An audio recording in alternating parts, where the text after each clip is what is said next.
All right. So the chapter's name is Introduction. नया chapter शुरुआत कर रहे हैं आज हम लोग. Introduction to Euclid's Geometry. एक बार गड़बड़ तो बार बार गड़बड़. So प्रज्ञा, अपने पास में स्टार्टिंग की एकदम जो स्टार्टिंग वाली क्लासेस थी उनके नोट्स वगैरह पड़े हैं?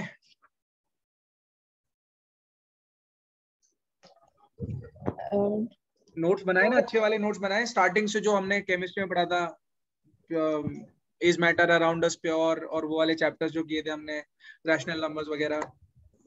हाँ सर, उन सब के नोट्स अभी रखे हुए हैं. ठीक है, शाबाश. ठीक है ठीक है ठीक है बेटा. तो उसके नोट्स मैं तेरे को दे दूंगा. क्या नाम है तेरा? प्रत्यक्ष. मैं दे दूंगा वो नोट्स. ठीक है, चलो शुरुआत करते हैं बच्चों. कुछ डेफिनेशंस है स्टार्टिंग में, और डेफिनेशंस हम लोगों को पता होनी चाहिए. लिख लो फटाफट. यूक्लिड्स की डेफिनेशन, मतलब यूक्लिड नाम का ना एक मैथमेटिशियन था, उसने ये थ्योरीज वगैरह दी थी हम लोगों को. And basically these are observations. ये सारी की सारी ऑब्जर्वेशंस है. आज के टाइम पे शायद आपको ये नया ना लगे, क्योंकि आप लोग इसको अपने मैथमेटिक्स में काफी ज्यादा बार यूज कर चुके हो, बट इनडायरेक्टली यूज किया. आपको किसी ने बताया नहीं था कि वो यूक्लिड्स के फिनोमेनास थे या यूक्लिड्स के फंडा थे. मतलब यूक्लिड ने ऐसा नोटिस किया था, ऑब्जर्वेशंस किए थे. ये कुछ नई चीज नहीं है जो डिस्कवर की गई थी. इट्स जस्ट कि यूक्लिड ने ये बहुत सारे ऑब्जर्वेशंस किए और फाइनली उसने ये अपने को पोस्टुलेट्स, थ्योरम्स और एक्सियम्स वगैरह ये सब चीजें हम लोगों को दी है. So write down Euclid's definitions. Euclid's definitions. वैसे यूक्लिड अपना ग्रीक मैथमेटिशियन था. He was from Greece, and उसने काफी सारी चीजें डिस्कवर करी थी. और तो क्या बताऊं मैं इसके बारे में, बहुत सारी चीजें वैसे. चलो नेक्स्ट चलते हैं. यूक्लिड्स डेफिनेशन में नंबर 1 डेफिनेशन लिखो बेटा. पॉइंट्स. पॉइंट्स. यूक्लिड के अकॉर्डिंग पॉइंट एक ऐसा point is a point is that which has no part. which has no part, जिसका कोई पार्ट नहीं होता. which has no part. और अगर हम आज की डेफिनेशन को देखेंगे तो पॉइंट हम लोग ऐसा बोलते हैं कि ऐसा एक ज्योमेट्रिकल फिगर जिसका कोई डायमेंशन नहीं होता. It is dimensionless. पॉइंट बोले तो उसका कोई डायमेंशन नहीं होता है. हम इसका लेंथ, ब्रेड्थ, डायमीटर, रेडियस ये सब कुछ डिस्कस नहीं करते. हम लोग बोलते हैं पॉइंट है तो पॉइंट है, सिंपल सा पॉइंट है. तो पॉइंट एक ऐसा एक ज्योमेट्रिकल फिगर है जिसका कोई डायमेंशन नहीं होता है according to us. But according to Euclid a point is something which has no part, जिसका कोई पार्ट ना हो. जिसका कोई पार्ट ना हो. सेकंड लिखो. यूक्लिड के अकॉर्डिंग लाइन क्या चीज है? Line. A line is breadth less length. A line is breadth less length. मतलब ये सिंपल सी ये भी एक लाइन है, ये मोटी सी भी एक लाइन है. तो अभी इनकी ब्रेड्थ आप कभी भी डिफाइन नहीं करोगे, आप सिर्फ इनकी लेंथ डिफाइन करोगे. सो एक line is a breadthless length. Length है लेकिन उसकी कोई ब्रेड्थ नहीं है, उसको उसने लाइन बोला. This was told by Euclid. और ये बहुत पुरानी बात है बच्चों. मतलब उस टाइम पे मैथमेटिक्स इतना भी डेवलप नहीं हुआ था जितना हम लोग अभी देख पाते हैं. तो उस टाइम पर जो ये चीजें बता रहा है ना, वो बहुत इंपॉर्टेंस रखते हैं. बहुत इंपॉर्टेंस रखते हैं. Because earlier people did not look at science and mathematics as certain tool to help the society. लोगों को लगता था कि तब भगवान के भरोसे और भक्ति वक्ति में ही काम चल जाता है, तो भगवान ही सब कुछ है. साइंस वगैरह पे ज्यादा लोग भरोसा नहीं करते थे, मैथ्स पे भी इतना भरोसा नहीं करते थे लोग. बट ये चीजें बहुत पुरानी है. Surface. A surface is that which has length and breadth only.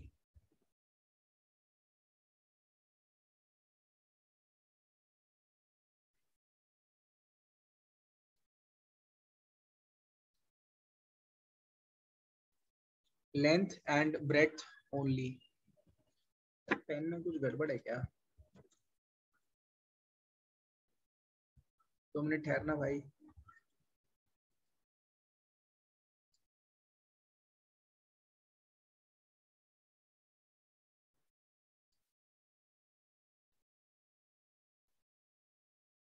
अभी ठीक है।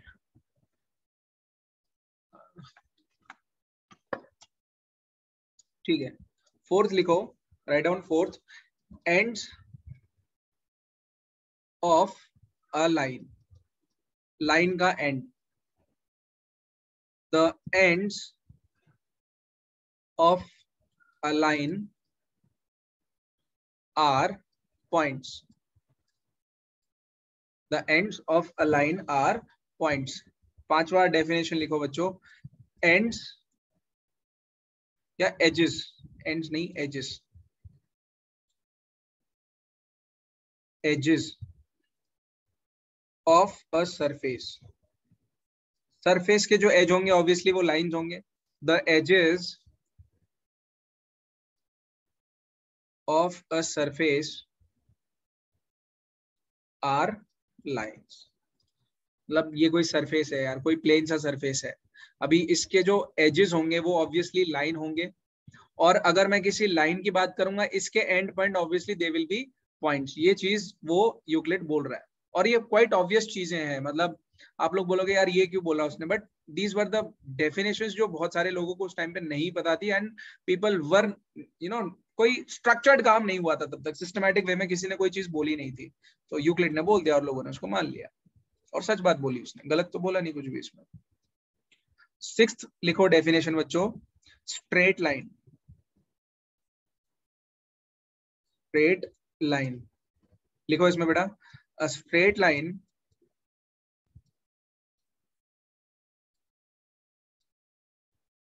is a line, a straight line is a line which lies evenly with the points on itself। काफी अटपटा सा डेफिनेशन दिया है इसने स्ट्रेट लाइन के बारे में। स्ट्रेट लाइन है, it is a line which lies evenly with the points on itself, खुद के ऊपर ही कुछ पॉइंट्स होंगे उसके और उसी के ऊपर ही वो लाई करेगी, स्ट्रेट लाइन है वो, और मतलब कर्व नहीं है बेसिकली, कुछ ऐसी बात। और वो हम सबको पता है स्ट्रेट लाइन कैसी होती है, क्या दिखता है उसमें। लिख लिया सबने, आगे बढ़े, 7 पॉइंट लिखे फटाफट, लास्ट पॉइंट है वो। हाँ सर। चलो 7 पॉइंट लिखते हैं बेटा। 7 पॉइंट है प्लेन सरफेस, प्लेन सरफेस। अ प्लेन सरफेस, ये सब आपको याद नहीं रखना बेटा, ये सब चीजें बस लिखने के लिए है, इसमें से कोई आपको पूछेगा नहीं, ये ध्यान रखना, एग्जाम में नहीं आएगा ये सब। A plane surface is a surface, a plane surface is a surface which lies evenly with the straight lines or itself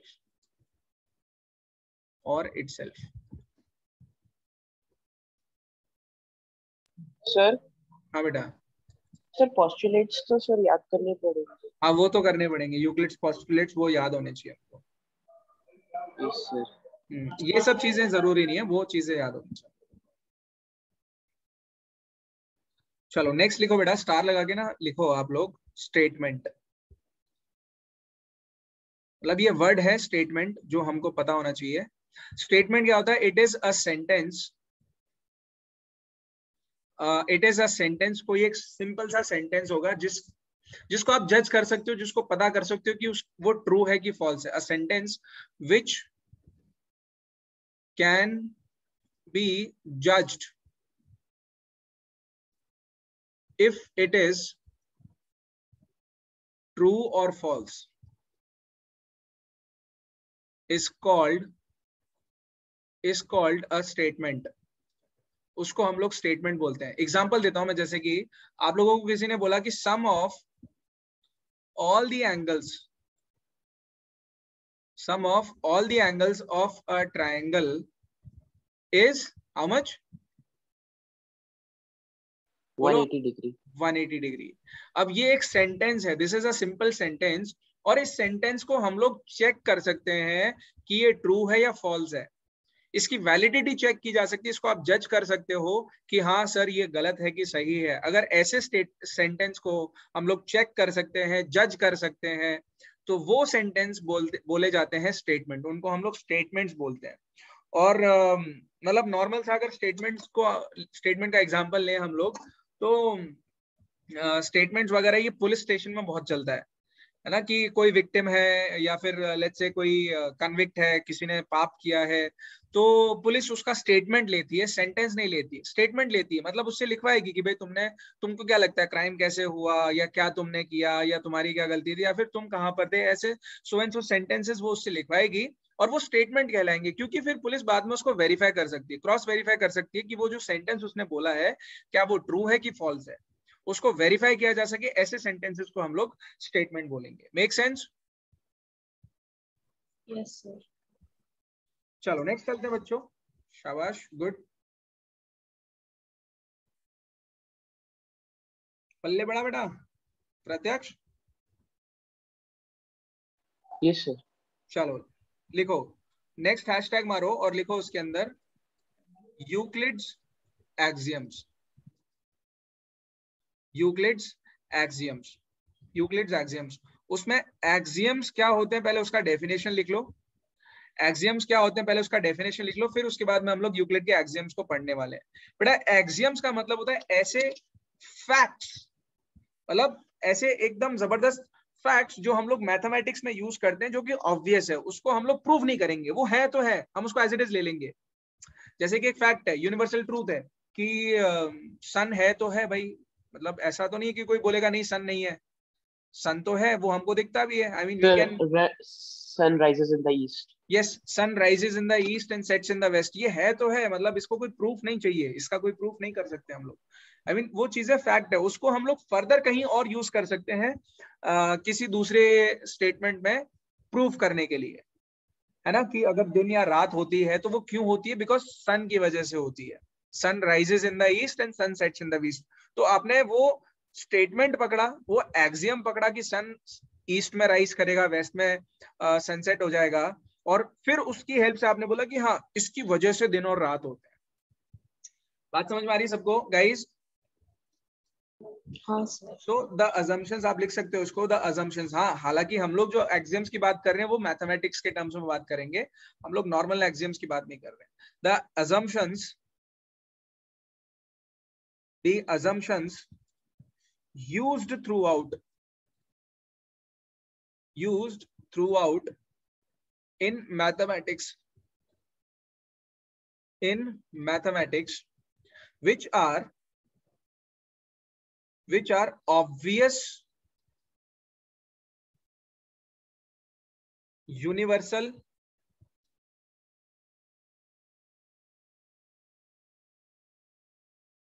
are obvious, universal, truths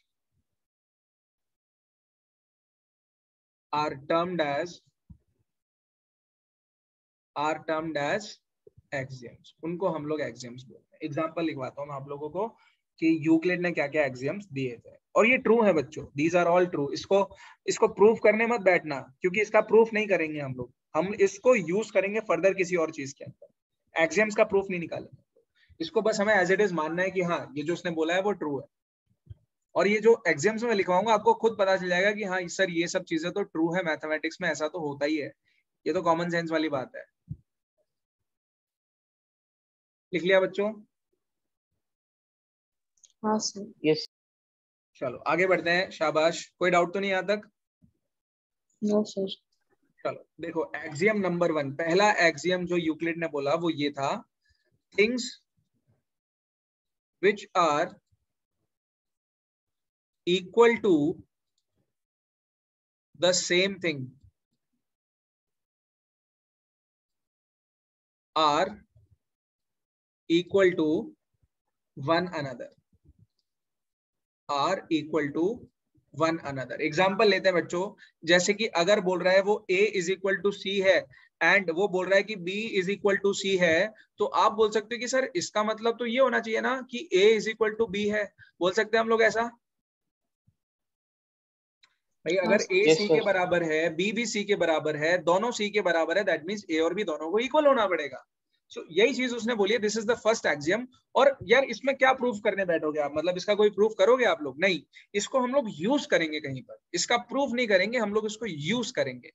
that is why it is known as axiom and this is used in mathematics everywhere, चाहे वो normal line ही क्यों ना हो। मतलब मान लो कि एक simple सी line है, ये वाली लाइन है और ये वाली एक लाइन है, लेट्स से कि line L1 and L2 they are, I mean let's say एक और लाइन ले लेता हूं मैं, एग्जांपल ले रहा हूं खाली, ठीक है। ये अपने पास L3, क्वेश्चन में बोला कि L1 is equal to L3 and L2 is also equal to L3, तो आप ऑब्वियसली बोलोगे यार सर क्या बात कर रहे हो, L1 और L2 भी तो इक्वल होने चाहिए फिर। Quite obvious, it is quite obvious. Sir ये सब कॉन्ग्रुएंसी में भी लगता है। हाँ हाँ, यस यस यस यस। प्रज्ञा समझ में आया बेटा? ये हाँ सर। इजी है बेटा, ये सब चीजें बहुत इजी है। मतलब ये वाला चैप्टर तो इतना इजी है ना, इसमें पूरा थ्योरेटिकल पोर्शन है, मैथमेटिक्स तो कुछ है ही नहीं इसमें। चलो नेक्स्ट एक्सियम लिख लो बेटा, सेकंड एक्सियम लिख लो फटाफट, है ना। मतलब एरिया ऑफ अ सर्कल की बात कर सकते हैं, एरिया ऑफ अ स्क्वायर की बात कर सकते हैं, सो एंड सो काफी सारी चीजों की हम लोग बात कर सकते हैं इसमें, ठीक है। काफी सारी चीजों की हम लोग बात कर सकते हैं। जैसे मैंने आपको लेंथ बताया कि दो लाइंस की लेंथ अगर वो इक्वल है तो आप बोलोगे कि तीसरी लाइन की लेंथ भी इक्वल होने वाली है। अगर आप बोलोगे कि एक सर्कल ये वाला है, दूसरा सर्कल ये वाला है, and we have a third circle, आपने किसी ने बोला कि ये वाला सर्कल इसके इक्वल है, ये वाला सर्कल इसके इक्वल है, तो ऑब्वियसली ये दोनों सर्कल भी एक दूसरे के इक्वल होने वाले हैं। मतलब ये सब चीजें आप लोगों को बेसिकली कॉमन सेंस से पता चल जाती है। And this is actually Euclid's first axiom, ये यूक्लिड का फर्स्ट एक्सियम है, not necessarily in this order but this is the first axiom जो हम पढ़ रहे हैं। चलो, if equals are added to equals, if equals are added to equals, the holes are equal. Gujarati में hall कहवाए so the equals are added to equals, the holes are equal. कहने का मतलब ये बेटा कि अगर आपको किसी ने बोला a is equal to b है and somebody said c is equal to d, आप अगर इन दोनों को ऐड करोगे, आप a is equal to b और c is equal to d को ऐड करोगे, that means a is equal to b, c is equal to d है, दोनों को ऐड करोगे, आपके पास लेफ्ट हैंड साइड में आएगा a plus c और राइट हैंड साइड में आ जाएगा b plus d और दोनों के बीच में is equal to का साइन आएगा, that means the holes जो सम होगा वो भी इक्वल होगा। ये इसका मीनिंग है। ये लिखना है या नीचे बनाना है, बनवा दूं? ये चीज इधर बनानी है, बनाना है या याद रह जाएगा बच्चों? सर बना ली। बना लो फिर। a is equal to b है, c is equal to d है, दोनों को ऐड कर दो, दैट मींस यहाँ पर a प्लस सी और b प्लस डी भी इक्वल होंगे, ये चीज भी इक्वल होगी। प्रज्ञा बेटा समझ में आया तुझे? हाँ सर। शाबाश बेटा, शाबाश। चलो आगे बढ़ते हैं। ओके ऑलराइट, तीसरी चीज की तरफ चलते हैं, तीसरे एग्जाम की तरफ। इफ सेम पुराने वाले का थोड़ा सा ऑपोजिट है, if equals are subtracted, if equals are subtracted from equals, तो जाहिर सी बात है the remainders are equal, remainders भी equal होने वाले हैं। वो पिछले एग्जांपल जैसा कर सकते हैं हम लोग, लिखना है तो लिख सकते हो, वैसे लिखना है तो लिख सकते हो कि अगर a is equal to b है और c is equal to d है, तो माइनस अगर आप करोगे यहाँ पर, so a minus c should be equal to b minus c, ये आ जाएगा आपके पास, ऑटोमेटिकली आ जाएगी ये चीज। फोर्थ एक्सियम लिख लो बेटा, the things which coincide with one another are equal, कहने का मतलब ये कि एक पॉइंट ये रहा, मैंने इसी के ऊपर एक पॉइंट बना दिया दूसरे कलर का, बट रहेगा तो दोनों का साइज सेम ही, सो पॉइंट का जो साइज है वो भी सेम रहेगा। और इनफैक्ट पॉइंट का साइज बोल रहा हूँ मैं, गलत बोल रहा हूँ, अगर मैं आपको लाइन के टर्म्स में बताऊं तो ज्यादा बेटर है। मतलब if a line is coinciding with another line, मतलब ये लाइन है ऐसी वाली और इसी के ऊपर दूसरी लाइन ऐसे करके कोइंसाइड कर रही है, एग्जैक्टली ऐसे करके कोइंसाइड कर रही है, तो आप बोलोगे सर लाइन L1 और L2 दोनों की दोनों इक्वल थी। ये चीज यूक्लिड ने बोली है, this is what Euclid has said. Next, fifth point लिखो बेटा. The whole is greater than the part. बहुत ही अच्छी बात बोली इन्होंने, तालियां हो जाए इनके लिए. कि अगर एक पिज्जा है, सो लेट्स सपोज पिज्जा में हमने ऐसे पार्ट्स काट दिए, ये 3 4 5 पार्ट्स काट दिए उसके अंदर में बेटा. ये है part number 1, this is 2, this is 3 part, 4th part and 5th part. अगर मैं टोटल पिज्जा की बात करूंगा तो टोटल पिज्जा का एक सर्टेन एरिया है. लेट्स सपोज कि पिज्जा का साइज है अप्रोक्सीमेटली, लेट्स से कितना हो सकता है, 20 centimetre square. So let's say 20 centimetre square है पिज्जा का एरिया. ठीक है. सो ये टोटल है, ये होल है, इसको बोलेंगे होल. ये पूरे पिज्जा का एरिया है. अगर मैं उसमें से 1 पार्ट निकालूंगा तो ऑब्वियसली बच्चों कोई भी पार्ट निकाल लो, चाहे 1 पार्ट लो, 2 पार्ट लो, 3 पार्ट लो या कोई भी पार्ट लो, this will always be less than the whole. ये हमेशा पार्ट छोटा ही रहेगा होल से. या फिर आप उल्टे डायरेक्शन में बोल सकते हो कि that the whole is always greater than the part. उसके पार्ट से वो हमेशा बड़ा ही होगा. उसके पार्ट से वो हमेशा बड़ा ही होगा. समझ में आई सबको ये बात? Yes sir. इजी है. प्रज्ञा, प्रत्यक्ष, प्रत्यक्ष, यस सर. इजी है. Yes sir.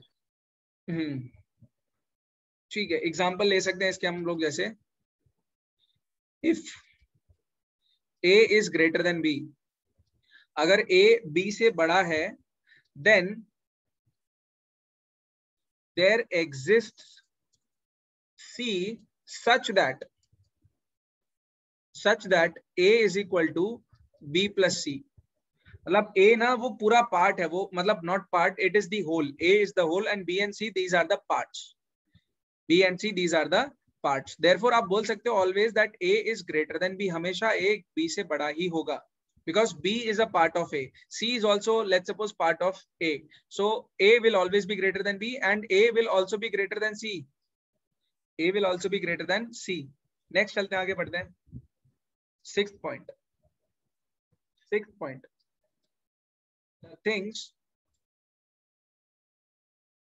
the things which are double. मतलब आप सुनना, ये बात को सुनना और बोलना कि सर ये क्या लिखवा रहे हो आप, मतलब ये एक्सियम्स है, ये क्या बात है, ये तो हमको पहले से पता है. The things which are double of the same things. बताओ, the things which are double of the same things, क्या होगा उन दोनों चीजों का?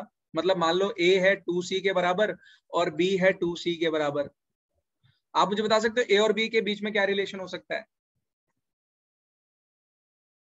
Sir a plus b equals to 4c. प्रज्ञा से. ठीक है प्रज्ञा, और कुछ? मतलब वो बात तो ठीक है तेरी, a plus b is equal to 4c, वो ठीक है. बाकी और कुछ? Sir a minus. हाँ ठीक है, वो भी ठीक है. और कुछ? सर और कुछ. एक तो आप बोल रहे हो, चलो तीनों इन्फ्लुएंसेस लिख देते हैं. a plus b is equal to 4c. आपने बोला a minus b is equal to 0, ऐसे होगा. और आप एक चीज और बोल सकते हो, that a is equal to b. बोल सकते हो? Yes sir. यस सर, वो तो हो गया. हाँ, तो वही चीज लिखवा रहा हूँ. The things which are double of the same things are equal to one another. मतलब बताओ यार, ये कोई बात थी लिखने वाली? ये सब एक्सियम्स, ऐसे ऐसे एक्सियम्स है. 7th लिखो. थिंग्स, ये भी बहुत कॉमन सेंस वाली बात है. Things which are halves of the same things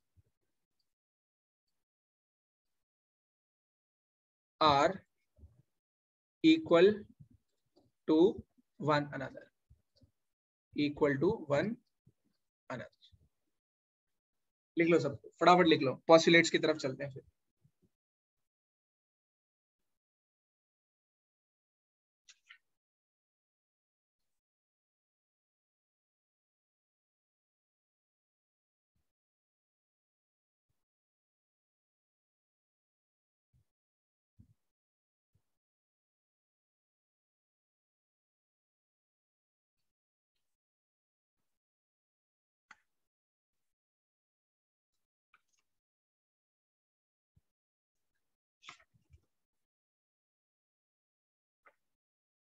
लिख लिया बेटा?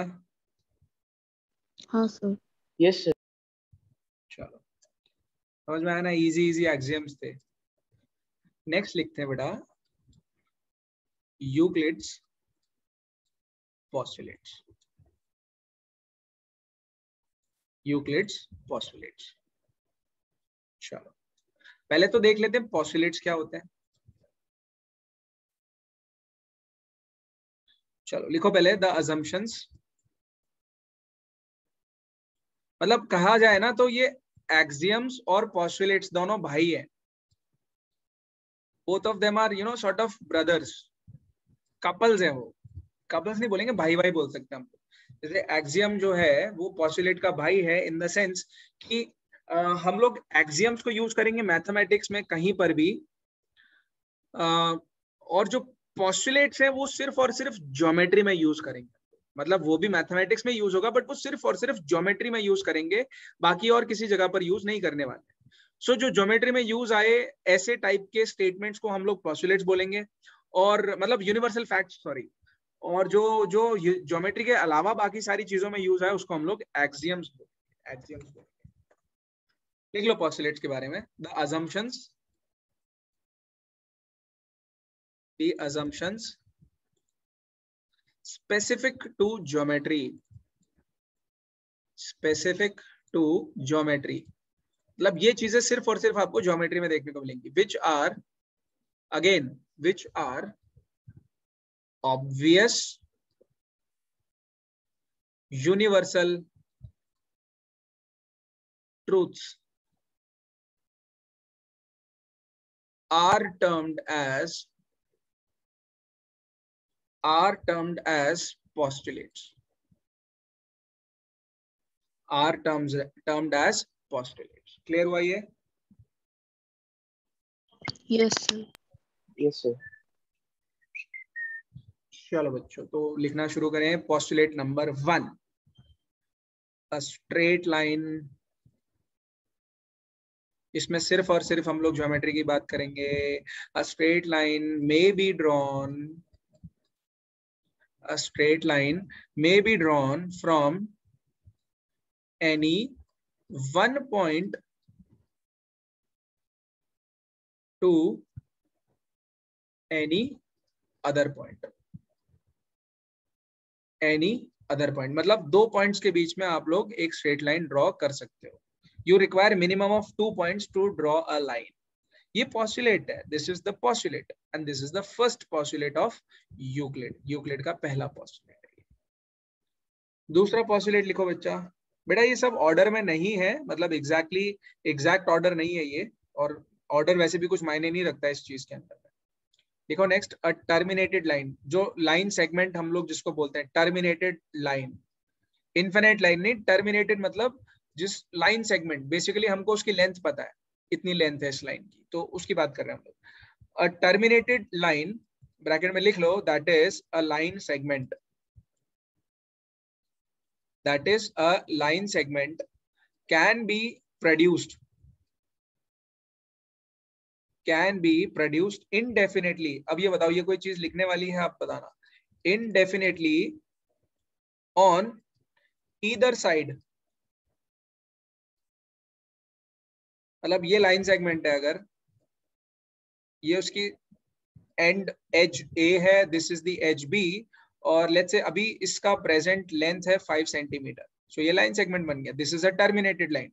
और इस लाइन को आप इस डायरेक्शन में और इस डायरेक्शन में इन्फिनिट डिस्टेंस तक खींच सकते हो। मतलब अगर ये माइनस इन्फिनिटी है तो आप इसको बोल सकते हो प्लस इन्फिनिटी तक ये जाएगा। खबर पड़ी भैलास? हाँ सर।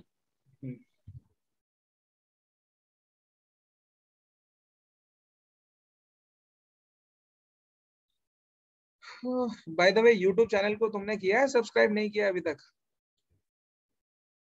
सर पहला वीडियो जब आया तभी कर दिया। क्या बोल रहा है? सर जब पहला वीडियो आया तो तभी सब्सक्राइब कर दिया। ऐसा है क्या? Yes sir. चलो good. A circle can be drawn, मतलब तुम लोग जब 10th में आओगे ना तब तक तुम्हारे लिए 10th का भी कोर्स मैंने शायद लगभग खत्म करवा दिया होगा। तब तक तुमको 10th के भी वीडियोस मिल जाएंगे उसके ऊपर, और होपफुली क्लास 11th के भी अच्छे खासे मटेरियल आपको उसमें देखने को मिल जाएगा। सर नाम क्या है? नाम क्या, अच्छा हाँ नाम, ये है बेटा उसका नाम।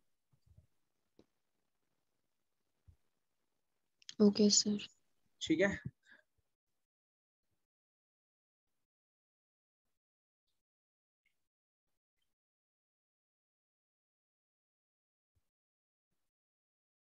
चलो। अ circle can be drawn with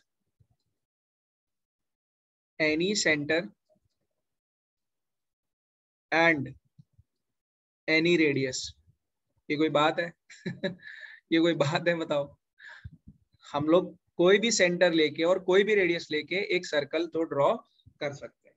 this is Euclid's third postulate. This is Euclid's third postulate. लिखा, आगे बढ़े। हाँ सर। चलो नेक्स्ट लिखो, फोर्थ पॉइंट लिखो, all right angles. Sir 1 minute पीछे कर दीजिए। हाँ हाँ ठीक है। All right angles are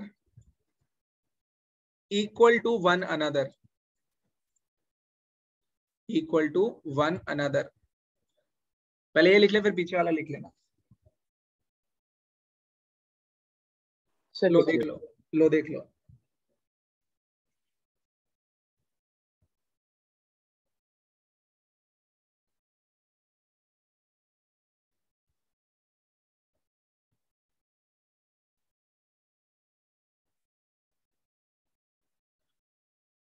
sir okay. हो गया?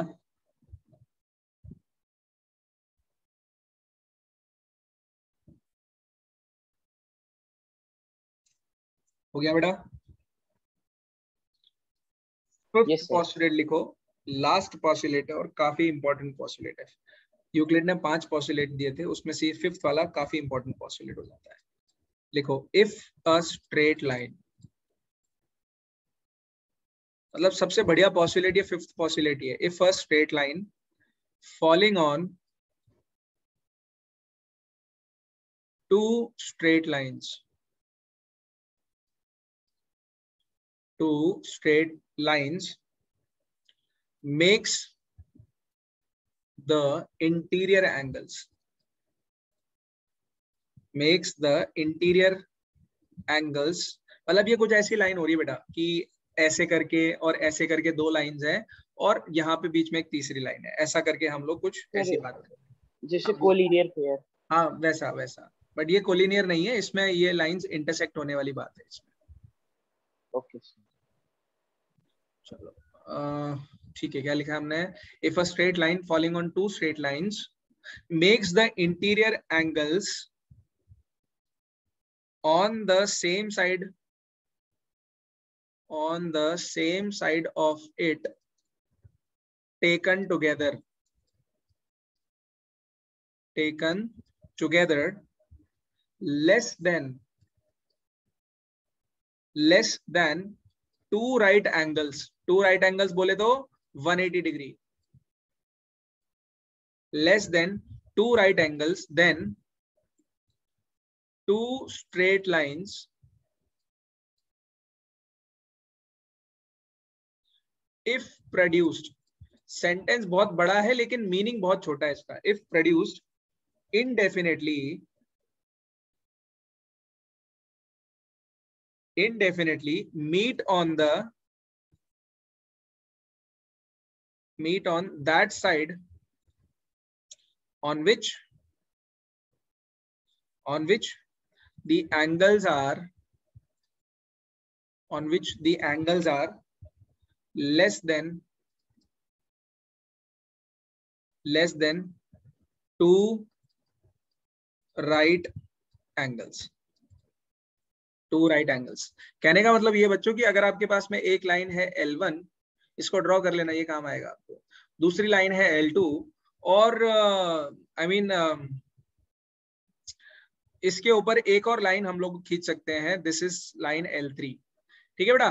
तो सेम साइड में, इस लाइन L3 के सेम साइड में बेटा ये वाली लाइन, अंदर वाला एंगल और ये वाला एंगल, लेट्स सपोज ये एंगल 1 है, ये एंगल 2 है, लेट्स से this is angle 3 and this is angle 4।